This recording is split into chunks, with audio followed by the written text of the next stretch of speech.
so much information now, but it seems like the more and more information, like wisdom is getting harder and harder to find. Like there's just more you have to sift through to get to it. So we're going to talk about the beginning of knowledge. Actually, I just want to go through a couple, maybe go through the first part of the first chapter, and first part of the second chapter, and then pick some of my favorites. But so this is how Proverbs begins. The Proverbs of Solomon, the son of David, king of Israel. To know wisdom and instruction, to perceive the words of understanding, to receive the instruction of wisdom, justice, judgment, and equity. And the reason it's talking about so many things like justice and equity and judgment is because you get the sense that this book was written, compiled. Really, it's kind of an anthology. As you've been reading it, you've seen it's kind of like a lot of different ideas all put together. But it was written really for princes, like more than one prince, to know how to grow up to rule. So if you were going to have to rule someday, you get the sense that Solomon, remember the one thing he asked for when he was a young king, give me discernment so I can rule your people. And so this was written from him to the perspective of his son, or from his perspective to his son, but it's really also, like the word proverb, the Hebrew word proverb is mashal, which has the same word as to govern. So if you were using as a verb, you wouldn't know whether you were speaking a proverb or governing, ruling, except for the context. So that's how closely this idea of a proverb is considered necessary to rule. To give prudence, this is kind of saying the purpose of the book. This is a mission statement of the book. To give prudence to the simple, to the young man knowledge and discretion. A wise man will hear and increase learning.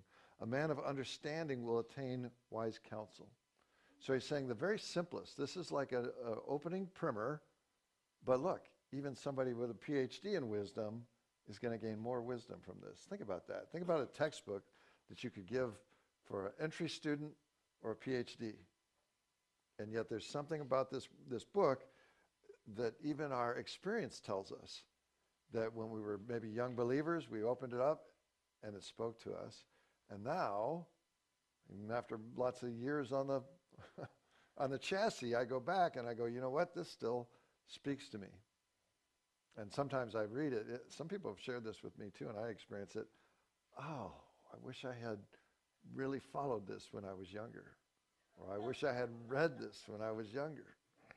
So in some ways, there's a little this is true. As we read these Proverbs, it can be discouraging. Like, oh, like it's like, I can't believe it. And I can't go back. You know, I can't go back and undo it. Or else it's also might reveal us, oh, I'm foolish, or I'm lazy, or what's the matter with me? That's the truth. You know, like we look, like James explains that the Word of God is a mirror. And sometimes it's not that fun in the morning to look at the mirror. He says, but if you look at the mirror and then you don't do anything with it, you know, that's like somebody's just a hearer of the Word. You know, I look at the mirror, oh man, I better do something with the hair, right? So, and then the simple, it says it's to give prudence to the simple. So the simple, there's three kinds of people that we don't want to be identified with when we read this. And really there's four that we don't want to be identified with. And he makes a contrast, doesn't he, throughout the book. And so the first is the simple. And by this, it's just somebody who's easily deceived. Not necessarily, he's just kind of ignorant, kind of vulnerable. Then there's the mocker. And this is somebody, like when we look at what's going on with the Facebook and the interactive media, it seems like there's just mockers everywhere. Like that's all their day is, to go and just slam other people. And look at the comedy channels and different things. It's all about ridiculing anything that's sacred. It's being ridiculed. Then there's the fool. And a fool is kind of morally deficient. A morally deficient person who is dangerously self-confident. So he's got this sense of, like the fool has said in his heart, there is no God. It's just not talking about IQ tests here. That's the great thing about wisdom, is it's always there. It's near to us as we read through. It's not something far off. It's right inside of us. In fact, even as we read these things, if we cringe because we didn't always follow them, it's because we always knew. We always kind of know what's right. We make it. I had a friend who was a kleptomaniac. You guys are wild today. But he really was. And before he would steal something, he would throw himself in a moral confusion. So often when things are black and white and we want to do what's wrong, we make it gray on purpose. So he would say, he'd walk up, he'd say, I'd see a bag, on the beach, like a satchel on the beach. And then I'd start thinking, well, maybe somebody left it there and forgot. Well, if somebody left it there and forgot, why should somebody else get it and not me? And then he'd be in this moral confusion. Then the next thing he snatched it and he's off the beach. It's like how they took our blankets. Yep, it might have been my friend. No, actually, he's been doing real well. He's living in Hemet. He's gotten off the weed, which was really messing him up. And, like they say, that's a great lesson there. Like this weed would just make this guy just completely unambitious. And now he's married and living in Hemet and been working and doing well. The fourth type of person is just wicked. And he's a sower of discord. So he likes to divide brothers. And he's hateful and he's evil. So those are the four people that a wise person wants to avoid and certainly doesn't want to become. So back to our passage here, it says, to understand a proverb. So this is still the purpose. To understand a proverb, an enigma, the words of the wise and their riddles. So when we read through this, recognize there's different genres or different styles of literature that we're coming across. And really, I'll kind of divide them into two groups. Is one just admonitions. The part we're reading right now is an admonition. It's a father speaking to his son, saying, get this straight, son, I want you to know this. And then the other is the riddles or the enigmas. And that's kind of like parables. And we'll see that they're kind of, they're called parallelisms, poetic parallelisms, or they're like couplets. Like there'll be one statement and then another statement. And it might be an antithesis of the first statement, contrasting, or it might be or it might be expounding. But between those couplets, we have to figure out what the connection is. That's where we really have to get involved. We read these two couplets and you kind of go, what's the connection? And sometimes it's almost humorous. There are enigmas, there are riddles.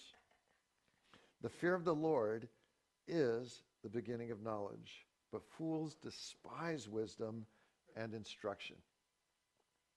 So the fear of the Lord is the beginning of knowledge. This is a part that breaks my heart, because when I read the Proverbs, I see it in my own life, but I also see it in our culture. Just how dark our culture is, how separated. And why? It's so much because we've taken all of our revelation out of our schools. Our kids are not taught in their schools that fear of the Lord is the beginning of knowledge. So in another place in the Proverbs it says fear of the Lord is the beginning of wisdom. So we can have a lot of information, we can have a lot of data, but is it really knowledge? If it's not connected, more and more I see, if it's not connected to God, then is it even really knowledge? Like that's the foundation, so that we look at creation, we go, it's orderly. We expect it to be orderly because God's orderly. He's made an orderly creation. But you take that, it's like taking the bottom Jenga piece off and the whole thing tumbles. And why we see this in history a lot. Like if there's no real absolute truth, then history is whatever you can make it. And so we see so much manipulation of history. Is that really knowledge? Who is a liar, John tells us? Who is a liar but the one who denies that Jesus came in the flesh? So what is all this data? What is all this information? Sometimes somebody can be very secular, very atheist, and still add to that body of knowledge. We call that general grace. So that because of God's grace, we can learn. And so we got to be humble about this. We can learn from people who don't know the Lord, but it's just not anchored. So there can be brilliant people who don't know the Lord or don't believe in God and can make great contributions to this mass of human knowledge. But what is the point if it's not connected to an absolute God? My son, hear the instruction of your father, and do not forsake the law of your mother. And so a lot of times we'll see that the law is not talking about the law of Moses in Proverbs. So you always want to, when you see the word law, you always want to try to figure out which law it's talking about. There's a lot of different laws mentioned. But the law or the rule of your mother, for they will be a graceful ornament on your head and chains about your neck. Now this is countercultural to us. We have a sense that progress is when we get away from our parents and forget everything they taught us. Like that's all old stuff. I was teaching a class and one of the students complained, well, these books are all old. That was such a rough class. So like we're going to study law, we're going to study things of great antiquity here. Not just, and really that's how our law is done today. It's just whatever the Supreme Court has said most recently. That's such a short-sighted way to think of equity and governing. For they will be a graceful ornament about your neck, on your head, and chains about your neck. So often we see young people, when they get free, they think they're being elevated, like they have this great freedom. They're going off to college. They're so smart now. And really, it's heartbreaking because then they're so vulnerable. They're simple and they're vulnerable. My son, if sinners entice you, do not consent. Do not consent. And then it goes on to explain how you'd be setting, that you ambush yourself when you set up an ambush for someone else. Let's look at Proverbs 2. My son, if you receive my words and treasure my commands within you, so that you incline your ear to wisdom and apply your heart to understanding. Yes, if you cry out for discernment and lift up your voice for understanding, if you seek it as for silver, if you seek her as for silver and search for her as for hidden treasures, then, see the structure there? Then you will understand the fear of the Lord and find the knowledge of God. So this is a great promise, isn't it? Notice that that when we talk about the riddles and the proverbs, we're not talking about promises. But this is a conditional statement. So if you do this, you'll find the knowledge of God. You can do this. You can do this. If you apply yourself to it, if you're hungry for it, then you will know the knowledge of God. You'll find the knowledge of God. Oh, we lost it. I'm going to try to do the impossible here. Let's see how I do. Okay, let's see how we do. I'm going after it.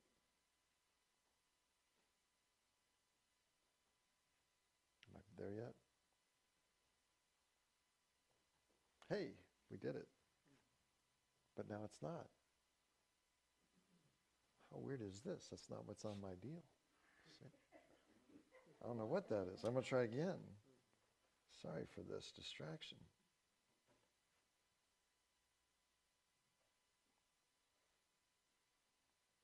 Technology.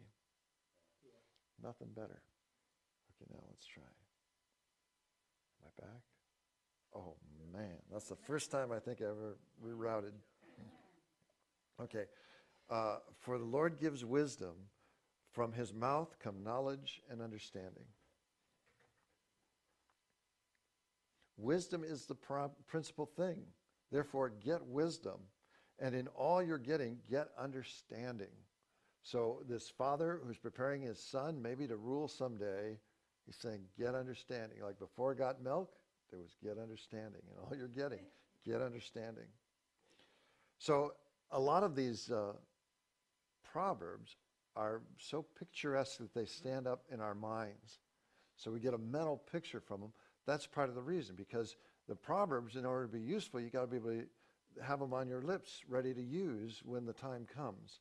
So I think all these pictures, they are so intentional. And they're written like poetry. They're just so concise that you could, with prose, you could say a lot about it. But everybody knows what's coming to mind here when you see the ant. Go to the ant, you sluggard. Consider her ways and be wise, which having no captain, overseer, or ruler, provides her supplies in summer and gathers her food in harvest. Now we look at this and we go, oh, what this is saying, what is this saying? Well, ants are industrious. Is it saying that again? You picked a great topic. Technology is good, but it still doesn't surpass the knowledge of God. That's why we got to memorize it, because sometimes our iPhones won't work. That's right. Okay, let's see if we're back here. Okay, go to the ant. Okay, so I think a lot of times people will think, oh, I'm disciplined because I played sports in school, or I used to get up real early and get to the work. But notice what this is saying. It's saying the ant does this without a coach standing over you. So it's like a lot of young people, they get to school, they get to college, and they think, well, I'm a disciplined person, but wait a minute, now there's nobody watching them every day to make sure they study. It's one thing to run your laps when there's somebody with a whistle barking out the commands, but he's saying, no, it's the person who can motivate themselves to be disciplined without the coach. Well, you're going to have to take my word for it on the rest of this. Oh, no, I got to try one more time. I am surprised at this problem. The great deceiver's trying to mess you up today. I guess so. There's little gremlins in our system. Okay, let me try this, because this picture you got to see. Like a gold ring in a pig's snout is a beautiful woman that shows no discretion. And here you see the couplet. It's a simile, and it says one thing's kind of material, and then the next one's more allegory. So it's saying a beautiful woman is like the ring, but when she has no discretion, like she's just running around or very immodest, it's like God has placed all this beauty in this woman, and she's just rolling around in the mud. And that's a picture we'll remember. That's a mental picture that you'll remember. So, ladies, when you think about what you're wearing, think about that picture. Is this a great photograph? Is that unbelievable? As a dog returns to his own vomit, so a fool repeats his folly. And so we get this picture, oh boy, that's a terrible picture, right? I always remember kids the first time they see that. Oh, ew, what the dogs do. But if you think about it, if you're a wise person and you see somebody about to do the same thing, the same foolish thing that they're already suffering for, you wince. It's sickening, really, to see somebody just wasting their lives, like so many ways we can waste our lives. And we'll see somebody, maybe they get detoxed, they get almost free, and then they go back to it. And it says revolting to us when we have the wisdom. And as we read these, we're going to all have our own blind spots. There's a great one. Faithful are the wounds of a friend, but the kisses of an enemy are deceitful. And that great contrast. And it's memorable, and it makes us think, wait a minute, what is this, how many times you pick up the phone and somebody's just so nice and telling you all these nice things, and it doesn't take you but 3 seconds to figure out he's a salesperson, right? So the salesperson is just giving you all this loving, and oh, what a beautiful house, and oh, whatever else it is. But why? These are kisses of an enemy. Yes. Could you address faithful are the wounds of a friend? So this is, as we read these Proverbs, we have a lot of self-deception. And like, for example, I said, you can read any chapter of Proverbs in about 3 minutes. But then I thought about it and go, you know what? If you read a chapter of Proverbs in about 3 minutes, you're not getting it. Because really the wisdom is in between those two couplets. And to make that connection, and then you kind of go, okay, now how does this apply to me? Yeah. Sure, please. A friend doesn't want to hurt you. So if there's any pain, typically what a friend is trying to do, it's because it's necessary, if that makes any sense. You know what I mean? A real friend doesn't want to bring any pain into your life. He wants to add to your life. But as Pastor said at Bible study on Thursday night, sometimes to be a good friend, you have to bring about a little bit of pain for the greater good of wisdom. Because even if you're trying to, bring them closer to the Lord, you're going to have to, bite the bullet and say, hey, brother, you're on the wrong road here, and I'm not trying to offend you. I'm your friend. And if he really believes, what did you say? You have like a bank in the relationship. Oh, yeah. I said you kind of. Tell him what he said in Bible study. So what we're talking about, these are all faithful wounds, I know. So yeah, I like to use the term relationship equity. Yeah, and I like that. So that the more you know somebody, the more you can give them those faithful wounds. The more they know you love them, right? The more time you spend with them, you can look them in the eye and say, look, you're headed off a cliff here. And so I think what we want to get from this proverb is not the chance to admonish everybody, but better to see us. Am I open to these wounds from a friend? Or am I just going to be defensive all the time? There's another proverb that we're not going to get to today, but it just says, if you reject admonishment time and again and stiffen your neck, then destruction's coming and there'll be no recovery. So if you're constantly being admonished and you won't listen, then life's consequences are going to hit you. Where no oxen are, the manger is clean, but much revenue comes by the strength of the ox. Now this is Proverbs, Proverbs 14:4. This is so strange. 14:4. So, and that's a curious one, because it's almost like it plays with your mind a great deal, because you go, well, I'd like a clean manger, right? I like my barns all swept and clean. And you can do that if you just don't have any cattle. But much revenue comes from the strength of an ox. And back then, what was the big, strong, this was the greatest tool you had.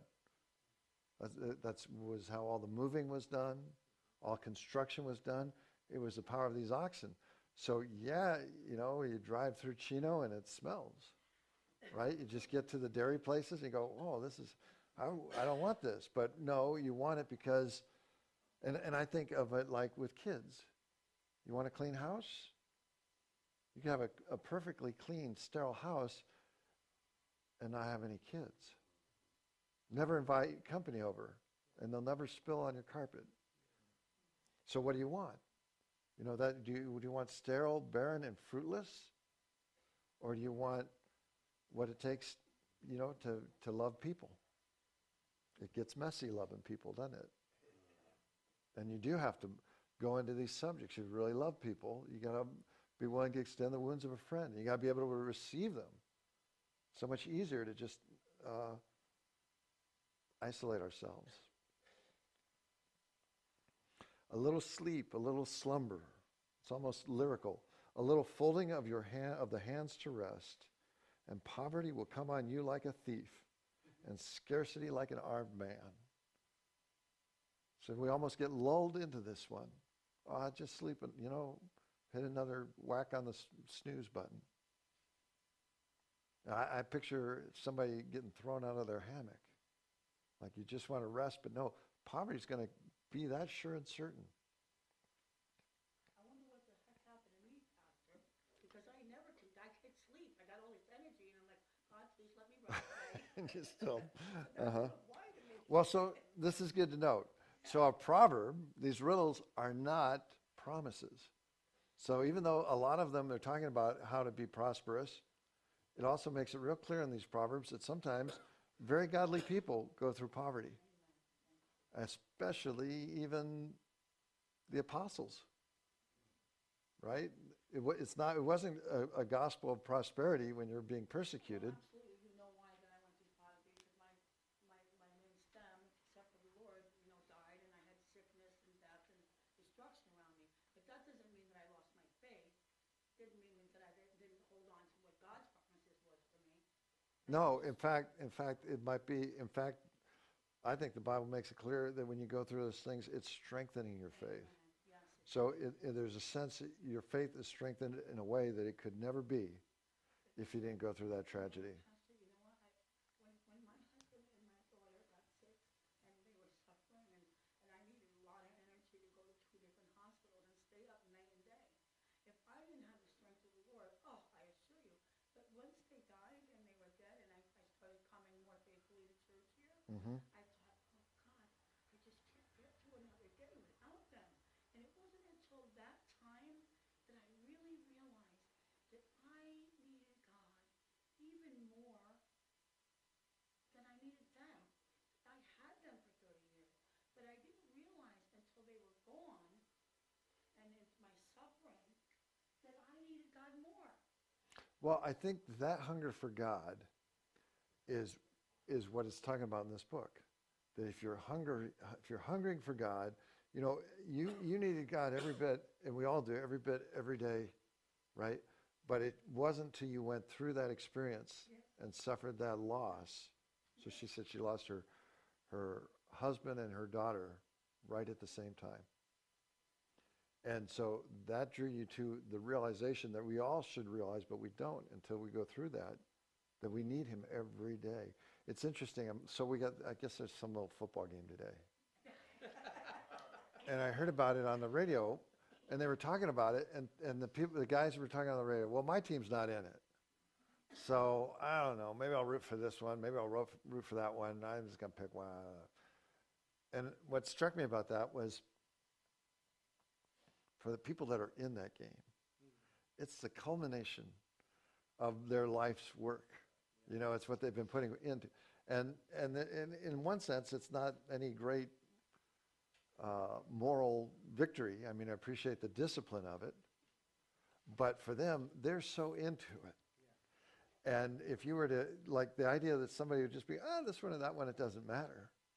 But the real drama of the men that are so committed to it. And so wisdom from God is not like that. We've got to be like the committed football players, that this is what we know we need. And we can't be like, well, should I be a mocker today or wise today? Do I need wisdom today? No, we need God every day. And so look what it says this proverb just struck me as I'm watching the riots continue for one thing or another. Scoffers set a city aflame.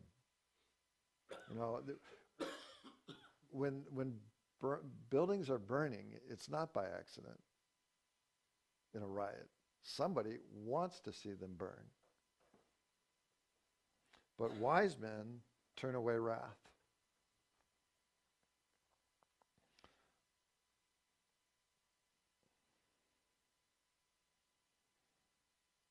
Oh, let's just run through these quick. If a wise man contends with a foolish man, whether the fool rages or laughs, there is no peace. A fool vents all his feelings, but a wise man holds them back. If a ruler pays attention to lies, all his servants become wicked. I was once in a college class where the professor would give the test and always leave, and the students would all start yelling out the answers. So if you try to plug your ears, or if or let's say everybody's cheating, then if you don't, it just encourages more. So we can see how this works. The poor man and the oppressor have this in common. The Lord give. I like this one because it surprised me. The poor man and the oppressor have this in common. The Lord gives light to the eyes of both. Now, what is that saying? Maybe it's talking about that we're all equal in a sense. That God's grace is on, he causes it to rain on the evil and the good. But kind of a startling answer. The rod and rebuke give wisdom, but a child left to himself brings shame to his mother. Correct your son, and he will give you rest. Yes, he will give delight to your soul. Where there is no revelation, the people cast off restraint. But happy is he who keeps the law. So don't cheat on your test, even if everybody else is. For us as Christians, there's another one I wanted to talk about. I didn't get it in my notes, but the first person who states his case seems right until his neighbor comes and cross-examines him. I think that's a great one too. This is going to be my last time trying this.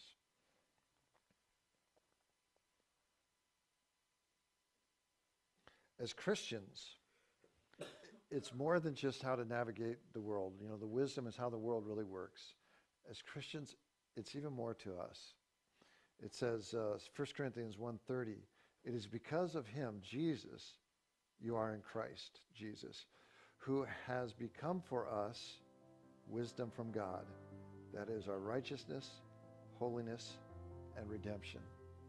There's a sense that as we read the Proverbs, we think, well, this is just in my best interest. Am I going to be a fool or am I going to be wise? Am I going to be a mocker or am I going to be wise? Am I going to be wicked? All these things have a terrible end. Or am I going to be wise? But as Christians, we go, wait a minute. To be wise is to have our minds transformed with the knowledge of Christ. And it's not just a transforming of our mind, it's an obedience. So that when we have the mind of Christ, we repent of the mind of self. And this is what communion is. So today is a great opportunity. If there's a place where you've been harboring foolishness, a corner of your life, maybe friends have talked to you, maybe you just know you're on a road. Another great proverb is there's a way that seems right to a man, but the end is destruction. Are you on a destruction road? You don't have to be. You just don't have to. We can just repent. We can change our mind, and he will give us the strength and the power to break the chains, whatever they are. So even the habits that seem so entrenched, don't let the enemy deceive us. We have the power to live according to his will. And it says so great. It says if we deny that we've sinned, we make him out to be a liar. But if we confess our sins, he's faithful and just to forgive us our sins and cleanse us of most of our stuff. No, and cleanse us of all our